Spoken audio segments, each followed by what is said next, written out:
Hello and welcome to Productivity Nerd, a podcast all about getting shit done, hopefully in an elegant way that doesn't leave you too broken. In our crazy worlds, we're all about balancing the need to work enough to make ends meet, enough not to annoy our bosses, but also enough that we feel like we've done enough, which can be a whole different psychological and emotional ballgame, along with the human need to rest and stay well. Plus, on top of that, we'd quite like to enjoy ourselves, maybe just a little bit along the way, spending quality time with those we love. I, for one, love hearing about how people get that balance and work more efficiently so they have more time to do the things that they love. Hello and welcome to Productivity Nerd, the Minipod, a teeny tiny podcast that could have been a blog if you wanted to use your eyes and not your ears. Although we're YouTube these days, so eyes could be involved.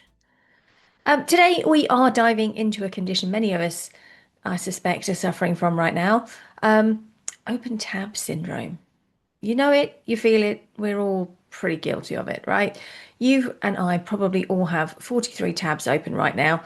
There'll be apps, there'll be browsers, and somewhere in the midst of all of that, someone is playing an audio from a mystery source. And can you work out where it is? This happens to me all the time, usually when I'm on a Zoom. But I see you, I am you. This is the way of our working lives these days. We have a lot going on and therefore we have a lot open. So let's have a little look at it. So what is this open tab syndrome thing officially, as it were? Because it isn't quite just having a shed load of browsers open. I think of it as that kind of twitchy compulsion to hop between tasks like an overstimulated squirrel. Like, so, email, then client doc, adding something to your Amazon order, quick flish of LinkedIn, where's a good bar near Victoria on a Google search. You're doing lots, but you're not actually finishing anything. And deep down, you know it's not your fault. It's just the itch of the unfinished. All of these things need doing, and you kind of just snowball between them. And our brains hate loose ends. So our brains will keep whispering, just check, go over there a minute, just do that, just do that. And before you know, you have no focus whatsoever and you're sort of scattered across your brain and your laptop. But also we tell ourselves that because we've left the tab open with the, Amazon order that isn't quite finished because we probably need something else that we've just forgotten about.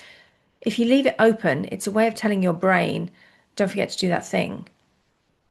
If you close the browser, you might forget. So we're sort of using our open tabs as a default by accident task list. And you know how I feel about task lists. There's also a bit of FOMO going on potentially. If you're always keeping, LinkedIn open or Facebook or Sky News, whatever, just keeping that open in case there's something important that happens can be a real extra drain on our ability to concentrate. So how can we close some of these down? How can we get past this before Chrome literally eats 87% of our PC's memory, which mine does. Like one of my laptops, I had to ditch Chrome. It was killing it. And I'm pretty good at only having 3 things open. Promise. So strategy number 1, make your tabs earn their keep. So here's the rule. If a tab is open, it has to represent one active task or one piece of reference material for a task that you're doing. Anything else should be closed. So if you need it, make sure you've added it to a task manager or you've emailed it to yourself or you've stuck it on a OneNote or something so you don't lose it. But it shouldn't be open because it's nagging? That's not even a word.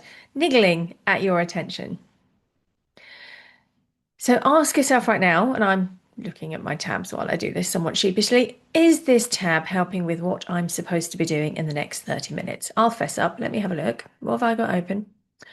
Okay. Bad Dobby. I have got LinkedIn open. I'm not using LinkedIn. I have got Spotify open. I'm not listening to Spotify. I've got my task list open, which is kind of, I am working on tasks from the task list. So I do need that one. So I can count that one. That's okay. And then I've got my timesheet open, which I normally keep open. But actually these days, I don't record that much. So that is probably a distraction. There's probably 1 out of 4 things I should have open. And in terms of apps, I've got Outlook. Not using Outlook, recording a podcast. Got my podcast script notes. Check, that's okay. Anything else I've got open? I've got a couple of spreadsheets open. Oops. I think that might be it. Oh, and Slack. again, not using Slack, shouldn't have Slack open. So this is a fairly poor example. So I should be closing most of those, right? I should literally have my Word document with my script and my task list because I know what's next on the podcast list. Apart from that, I'm a bad girl. So the next strategy, what's the next action? So this is a getting things done kind of vibe. When you leave a task vague, like sort out client stuff or deal with finances or fix website, your brain panics a bit because it doesn't actually know what the task is associated with that. It just feels vague and there's no clarity.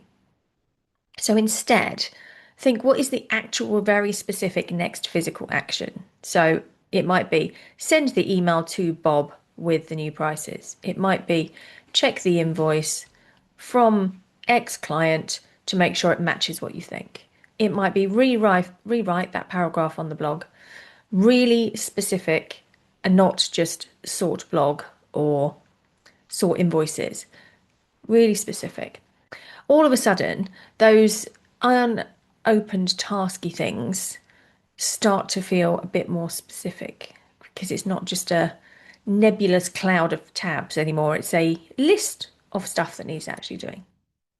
Strategy 3, 2 screens. Now, I actually have 3 screens, and I genuinely believe having multiple screens makes me more efficient. What does not make me more efficient is using them all to have different browsers open, which, guilty. And if I'm really concentrating on something, I absolutely should shut them all down and just have one with the thing I'm actually doing on it. Because whilst having 2 screens is great if you're, looking at a set of dates over here and a calendar over there, or, some data here and something there, very often it's just an excuse to have more stuff open that we're not really working on. Guilty as charged with Outlook, always. So if you are concentrating, perhaps try and work from one screen and shut the others 2 down temporarily if you're not actively using the data on both. So that's strategy 3. Strategy 4, pre-plan to avoid the mess. So this is what we talk about quite a lot, which is choosing 3 really key tasks to do in a day. And when you've got to the end of the day and you've written down your 3 tasks for tomorrow, close down everything that you're not going to need, except the thing you're going to need first thing tomorrow. It's a bit like sticking your gym clothes on the chair at the end of the bed, right?